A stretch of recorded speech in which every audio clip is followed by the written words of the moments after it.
Welcome to A Little Bit Radical, a business podcast from Standing on Giants. I'm Rob, your host. Join me as I meet people and organisations who are doing things differently, challenging the status quo and, yes, might just be a little bit radical. If a picture says 1,000 words, then a video probably says thousands more. Today I'm speaking to Jo Haywood, who certainly knows her video. She's a former BBC producer and founder of Skylark Media. But Jo is determined to use video as a force for good, focusing on telling the most important stories to affect positive change. From producing a groundbreaking series on climate change in the early 90s called Fast Frozen Future, to today, where her company produces video for a range of impactful organisations, there's nothing Jo can't tell you about how to land a critical message. Skylark are a certified B Corp, woman-owned and minority-led agency with a healthy shelf full of industry awards to boot. Let's dive right in. Jo, welcome to the podcast. Thank you. Delighted to be here. So Jo, if you are a little bit radical and you're on our podcast, so we know you are, what do you think in your early life set you up for that? So I was inspired to be brought up by a biologist. So my mother was a nature warden in a local wood, and she used to take students around and teach them all about ecology and how everything is interrelated. And, I would be trailed around with her, looking at all the plants and animals.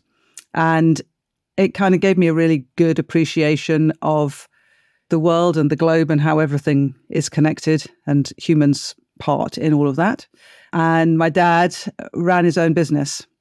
So between the two of them, I ended up being kind of like with a very strong mission from the outset. So my mission was always to save the planet and still is today. So I went to university and did a biology degree. And at that point, I thought, right, well, I'm either going to go to the Amazon rainforest and strap myself to a tree and try and prevent them cutting down the trees now. This is early 80s, when we already knew that global warming was going to come and we already knew what effect it was going to have. Plan A was to go to the Amazon, and plan B was to make television programs about it, to try and tell everybody what was going on, to, whistleblow, if you like, about the problem. And I chose plan B because I thought it would have more traction, actually, that video is an excellent communication mechanism. And in a very short period of time, the combination of pictures and words means that you can get across some really detailed messaging. Fantastic. And we actually have something in common, Jo, for our listeners, in that we're both alumni of Royal Holloway. A fine establishment. Fine establishment. And I believe you went on to study biology there. Is there anything that happened in your university days that further inspired you, along with this overarching mission that your parents gave you? Yes, my family was very scientific, or is very scientific. So I'm the middle of three, and my older brother was studying a doctorate at Cambridge. And around the time when I went to university, I became aware that actually I was maybe a bit more creative than my upbringing had, because it was all sciences straight through, A-levels and everything, and then the degree. And I began to get more interested in art and poetry, and my friendship groups were definitely more on the creative side than the scientific side. It was a very exciting time of sort of thinking, oh, okay, I'm beginning to change the way that I was brought up, enter onto a slightly different path from the one that maybe I was expected to follow. That's a very common theme, actually, deviating from the kind of pre-trodden path. But still with that, I get a sense that there was still a kind of a security and gave you a platform in a way. I think we're going to come on to the blend of art and science as well very much in your work. Seems like that's something that you've kept going throughout. But next, let me ask you that as an adult, do you think you've become more or less radical, and what's been behind that? I'd say I'm still just as radical as I always was, just as brave, very enthusiastic. I think what changes as you get older is that you're more aware of everything around it. So I think when you're naive, it's very easy to campaign radically about something. And as you get a better understanding of all of the other people who are involved and all of the other factors that are involved in everything, it becomes harder to have incredible clarity of thought. So I probably was quite a campaigner with very clear beliefs. And now as I've become more aware of the global picture. It's harder, I think, to have that single purpose. You've become more pessimistic ultimately. Yeah, you get knocked back a lot when you start campaigning for the environment in your 20s. It's been quite brutal. I'm incredibly happy to be alive now because throughout my life, I've tried so hard and felt that I've been surrounded by a massive society of people who really don't care. You know, politicians don't care, individuals don't care, as long as they get to go on their next holiday and buy their new car. And, you know, you can only wear the hair shirt for so long. I do wear the hair shirt. I try really hard. But I now feel like I'm not alone anymore. There's a swell of opinion that is now moving in that direction. And everybody's come out now. And we're all, like I was at Greta Thunberg's march and I was surrounded by people. I'm like, oh, wow, this is just amazing. Maybe there is hope now. I can see it. I love the metaphor of the hair shirt, wearing the hair shirt. And you mentioned Greta Thunberg there. Campaigning always seems to come with its own share of suffering. Could you paint a picture of the positives in it as well? You know, what it's given you throughout your life? I guess campaigning gives you a reason, a mission. I often say to people, I get a lot of CVs in from people who want a job and they've usually done media studies and they want to make films, or they're camera people and they want to film. And I'm like, okay, that's great. I'm really glad that, you know, you're driven by a kind of creative mission. But what's your story? What is your story? Why do you want to make films? What are they about? You know, if I was to give you £10,000, what film would you make? Right? And often they don't know. They just want to be given a job to make a film. And so for me, I approached my whole career the other way. So I was a campaigner. And my mission was to make films that would give a sustainable message out, was to alert people of what was going on and to try and improve the balance of the environment. And video was just the tool that I used in order to get the message out, rather than it being just about making videos. So it could be that you might want to do anthropology or, you know, charitable work or humanitarian work, whatever it is. But what is your story? And then find the people who are making those films and then make the video, because the storytelling has to come first. I think that's excellent advice. And I think the young people whose CVs you're seeing are a bit of a victim of a system that tells them all the time that everything they should be doing should be geared around what job they're going to do. And then they've, like you say, they've done a media studies degree because they want a job of making media. And then they apply for a job and say, well, I've got these skills, so now I should have a job. But what you're talking about, I think, is 10 times more valuable than learning skills, which is defining your personal values. And it's a hard enough thing to define them, but then sometimes quite a radical thing to actually live by them, you know, as opposed to living by society's values, perhaps. You've teed up your work there, so let's dig into that and let's talk about that moment that you spoke about where in your early 20s you were off to make films with the BBC. Give us a summary of your work there and then how you came into making films about the climate emergency in the early 90s, where I imagine, as you kind of described, no one really cared about it or was aware of it, right? So just a little bit of advice I could also give at that point. I was told, because I didn't know anybody, and that when I started, there were only 4 TV channels and there was no internet and no broadband. So it's very, very hard to get in. And I was told repeatedly that I'd never make it. But, you know, back to the mission and the campaigning, I worked for a long time for very little money as a secretary and a receptionist and office cleaner type of thing, because I just knew what I wanted to do. And then it took me about 6 years to get into broadcast and then just followed the science through. So I became really good at these newfangled things called computers.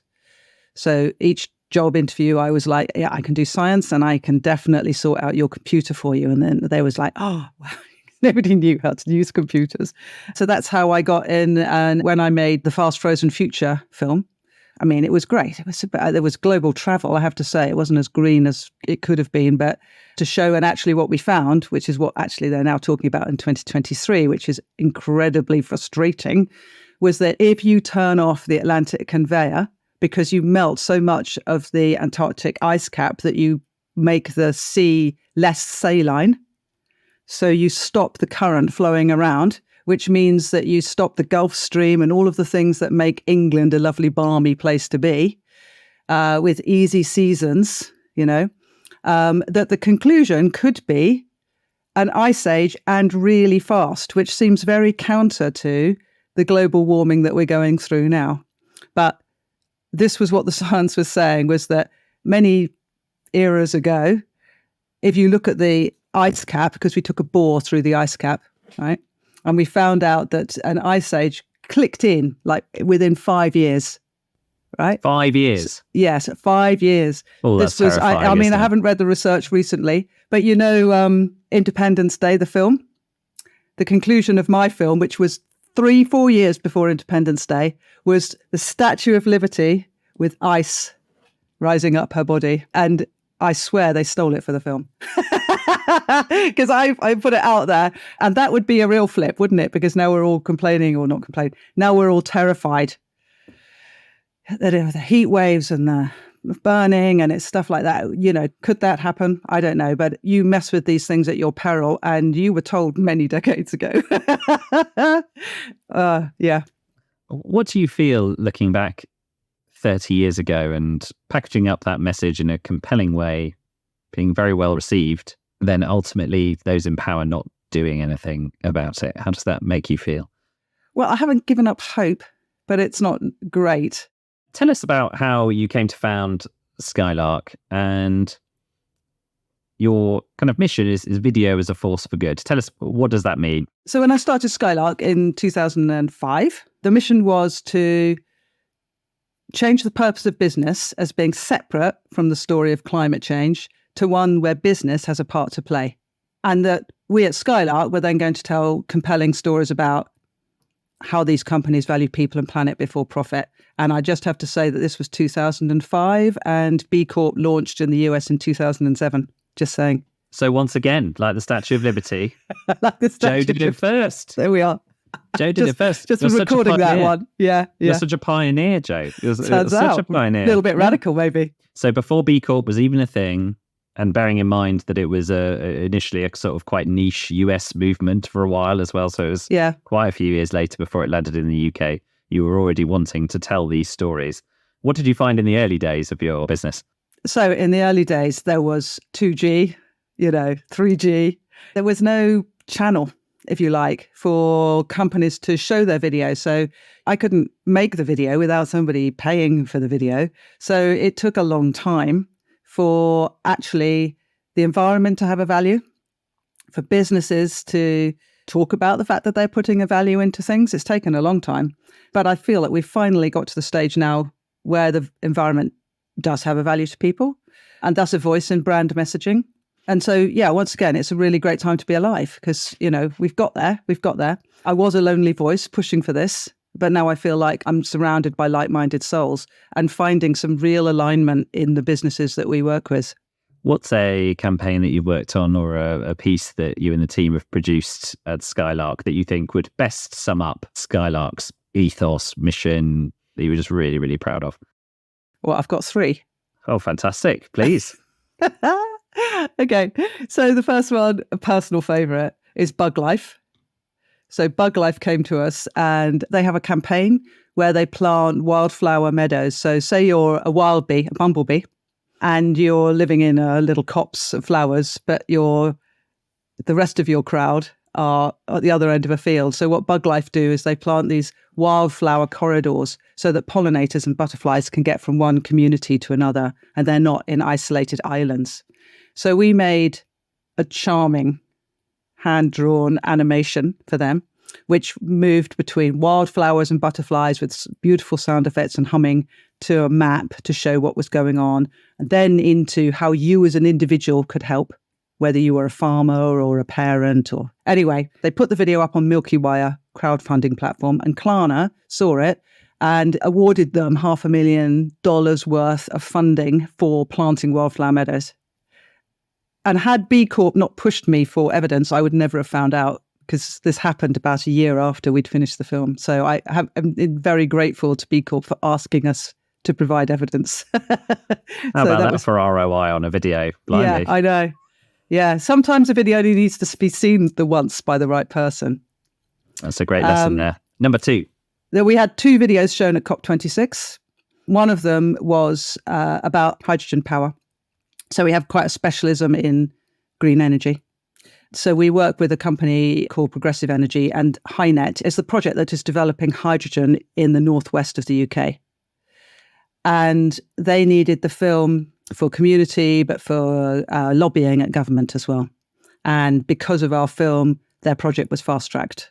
So we're now into year 3 of making films with them, vision films with them, about the development of hydrogen power, which is just fascinating. You know, the whole transition, the fair transition to green energy. It's a pleasure to make films about, to be involved in that process and in relaying the message and forward the best practice and so on via a humble video agency. It's great.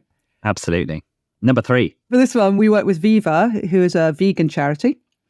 And we won a gold award alongside Aardman in the Drum Roses last year, which was really exciting because they were like 3rd place, 2nd place. And the 1st place is a joint prize with Aardman Animation and I'm like, no, it won't be us, Skylark Media. I'm like, yeah. Wow. And 2nd place was the BBC with their Commonwealth Games. So I was... that must have been quite nice for you. Yeah, that was amazing. And then we went on to make some TV ads for Viva, which also won awards for Best TV Campaign. Well, I think fantastic examples there, Joe. And actually, it's interesting how each one is impressive for a different reason. I think the first one, based on a commercial return in a way, it results in investment that allowed that organisation to further their work and further their mission. The second one around furthering a technology for all of society, impact beyond just the client. And then the third one is just great to be recognised sometimes, isn't it? And yeah. But I think that's a nice kind of triumvirate of how you would measure pride at your work, actually. Thank you. Good. I'm glad. So. Yeah. There was so many I could have picked from, obviously, Rob, but I just chose those. Of course. Yeah. I could have given you a top 20. Yeah. I'd like to ask about you as a leader and a business founder now, Joe. You alluded to when you entered the TV world, broadcasting world, as a young woman, you were told constantly it's not going to happen, flying in the face of patriarchy and, from what I know of media, still a level of toxicity even today in certain working environments. But just looking at the type of business that Skylark is, it's quite clear that you have tried to build a very different type of culture, a very different type of media business. So how did you approach the type of business you wanted to found? When I was trying to get into the BBC back in the day, back in the 80s, the job that I did manage to get was to make the Sunday Times business series. Nice. This involved me travelling around Britain, meeting people in the public and private sector and interviewing them about things like empowerment and something that was called total quality management, right? And at that point, I became really interested in business and the inner workings of business. And I interviewed quite a lot of people, especially for the empowerment one, who would be on the factory floor, you know, about taking responsibility for your own life and how that felt to these enlightened bosses back then.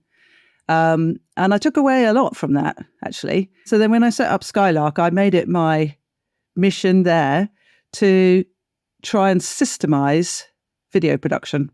So work out what the process was.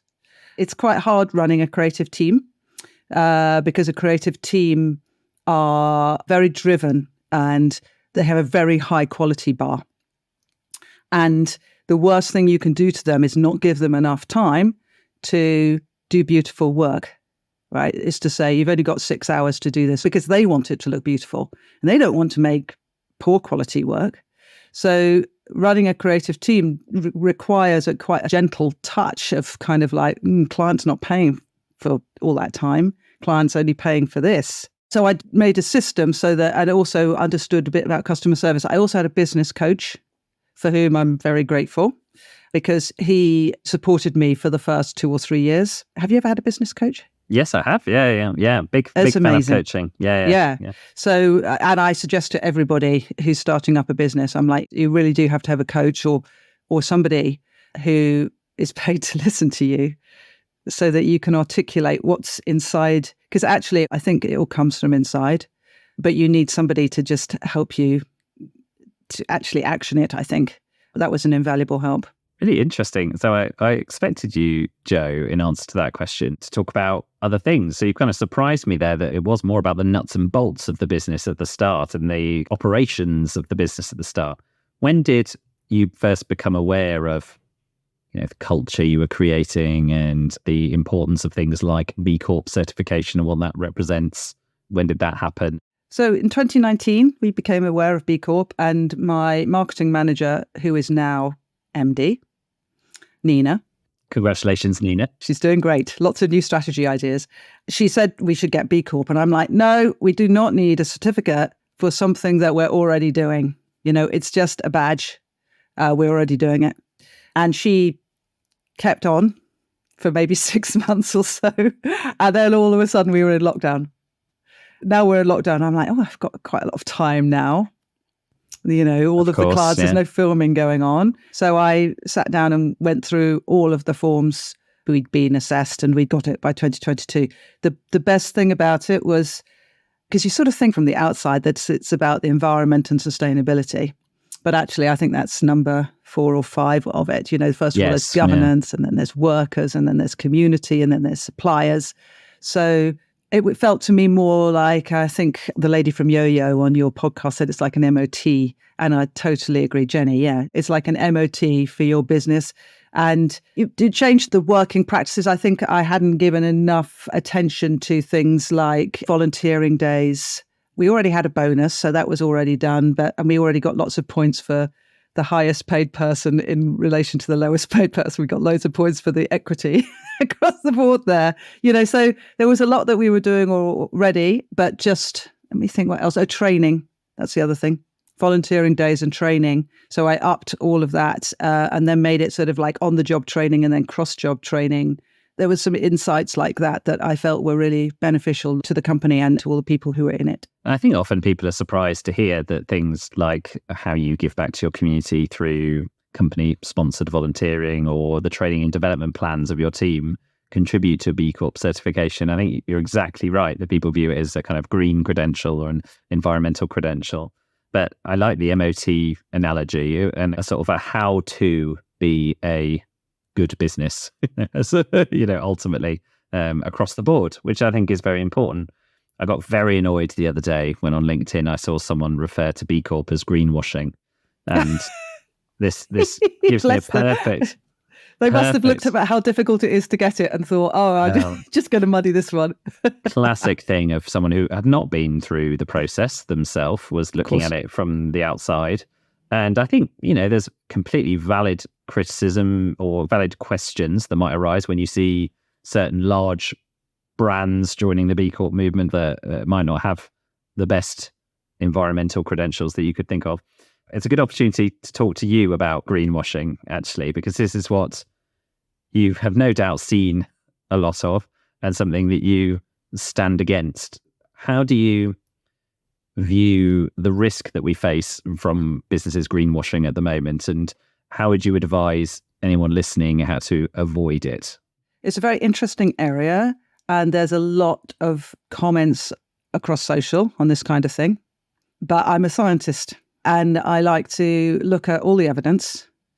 And I also think that just because a company was maybe less green in the past, that they should be allowed to change. Often it starts with a new CEO being brought in, whose remit is to change this company, but it's going to take time. So what we do at Skylark is, if we're approached by a company and we think, they have a green agenda, but we're sort of slightly unsure, is we will write down some rules of the game.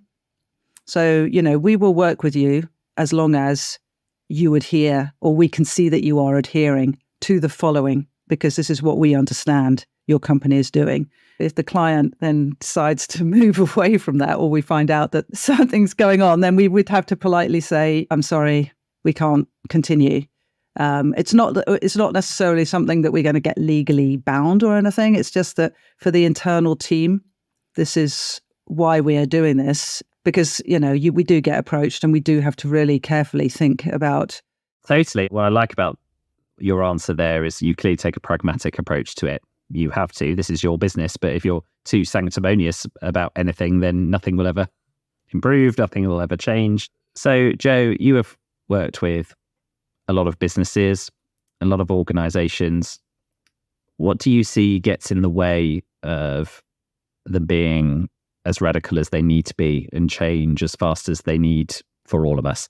I think what gets in the way is established thinking by a select few people. And on the flip of that is listening. I get a lot of insights through from the youngest of the people in the Skylark team. That just keeps all of your ideas and innovation and thinking fresh. But it's sometimes quite hard for them to have a voice. So I think if you want radical and innovative ideas, you need to give everybody in the organization a voice. And the way that we have done that is that we have quarterly strategy days. And at those, I often ask, or we have kind of like sessions where it's like, who would you most like to work with, or what and why? Or, like it's a brainstorming session and we're coming up with new concepts for a fictitious client or something like that. And then we do a kind of like a manifestation thing at the end of it. And so just as an example, one of my team said that they really wanted to make videos about men's mental health. I'm like, okay, fine. So everybody manifested a client that they'd really like to work with, and I think it gives everybody a real buzz, actually, that they're being asked, it's of like, course, yeah. Who would your dream client be, right? Is the question. I love that question. And so he's like, I want to work in men's mental health. Fine. 2 months later, Samaritans calls. No way. Right? And asks us to make a TV ad for them. The guy, he was on an internship. He helped us with the creative idea and the way that we were going to realize that. And we ended up making the Christmas TV ad last year and a campaign film to boot. And so I think when other people in the organization realizes the power of thinking it and that thinking can become a reality, it just makes everybody more innovative, because it's like, this can happen. I'm allowed to have ideas and they will be heard, and who knows, they might even happen. It's an incredibly powerful message, especially in the agency world. You can just live in constant reaction mode, can't you? This client's come in, this client wants that, we've got to change that, we've got to do this. And actually thinking intentionally is something that there never feels like there's time for. So I think that's a great takeaway, that you carve out that time for people at all levels of the organization. I think that's really good. Also, in terms of listening to people across all the seniorities of the business, I remember Shelley McIntyre in her episode of our podcast talking about mentoring and the power of mentoring and how much she learns from her mentees. She was more confident in that than what they were learning from her almost. She found it really, really valuable, very humble, because, of course, from Shelley, they'd be learning an awful lot of marketing nous, as I did when she was my boss. So, Joe, let's move on to a little bit radical world now. Well, I mean, your whole life has been around affecting the impending climate emergency. So that's a pretty big thing. But what's a little bit of radical change for the world that perhaps you've not been so involved with that you would like people to get behind? I'd really like people to try and find happiness without consuming power. Interesting. Tell us more. So if I say to somebody, have you been on holiday? Right. They immediately tell me about where they've flown to, and the hotel they stayed in, and the beach they went to and stuff like that. And I'm like, I didn't ask you if you've been abroad. I asked you, have you had a holiday? Right. Our whole thinking is about consumerism. If I'm like, did you have a good weekend? And, the answer could be shopping or buying stuff, and we can't continue. So we have to be happy with less, or finding happiness. So happiness is not a new car, right? Happiness is mending your old car. I have a thing about lawns, right? Oh yeah, Grass. lawns, yeah. Yeah. Oh, let me guess, constant watering of grass. You should just leave your lawn alone, right? Happiness comes from a lawn that is flowering, that has wild bees in it, not honeybees, wild bees, butterflies, and then immediately bird life. And it's hard because we are conditioned to mow the lawn into lines. We are conditioned to think that a holiday equals going abroad. And we need to just relax and really be happy with less. Let the grass grow. What a wonderful way to end that statement. Let the grass grow. I've actually just been watching a new Netflix series, which is called Live to 100. I don't know whether you've seen it. It looks at the blue zones in the world. So the areas in the world with the most centenarians, most people live to 100. And I think what's clear as a unifying factor is they live simple lives. They live a life where they find contentment in the everyday, contentment in mending things, growing things, sharing laughs with family and friends. Not once in the documentary have they said this blue zone has the highest concentration of foreign holidays of anywhere in the world, right? It's so obvious. So I think what you're saying is very pertinent. So I'm signed up for that one, Joe. Good. Yeah, put the lawnmower away. It's great. Easy. So, Joe, we're coming to the end of our conversation now. Thank you so much for giving us your time. If there's someone listening to this who has a little bit of a radical idea for a business or some work that they want to do, or for their own personal life, perhaps they really want to let their front lawn grow, but they're worried about what the neighbours might think. What would you say to that person? What advice would you give to them? These were some wise words that I was told once. So normally it would be ready, shoot, aim would be my advice. So I think a lot of people get caught up in aiming. So they're ready to launch the idea and they aim and then they spend ages aiming. And sometimes they never fire because they're doing all of the research and making sure that their idea is right and almost delaying things. So ready, shoot, aim. Just get on with it. Everything else will fall into place around you. I love that metaphor from film production. And I think you echo thoughts of a lot of our guests as well, which is if you don't start, then you will never do anything. One of our recent guests, Carve, said, you will fail. Just you treat that as inevitable. You will obviously fail. But like you say, you can re-aim and you can focus yourself later. I think that's brilliant advice. Thank you very much, Joe. And thank you for spending your time with us today. I hope to speak to you again very soon. Yeah, it's been an absolute pleasure talking to you. Thank you, Rob. Thank you for listening to this podcast. If you enjoyed it, please follow us on your podcast platform. If you'd like to appear on A Little Bit Radical or have an idea of someone we should speak to, please email podcast@standingongiants.com or get in touch with me on LinkedIn. You can search Rob Fawkes or search Standing on Giants and you'll find me there. Thank you very much and speak to you next time.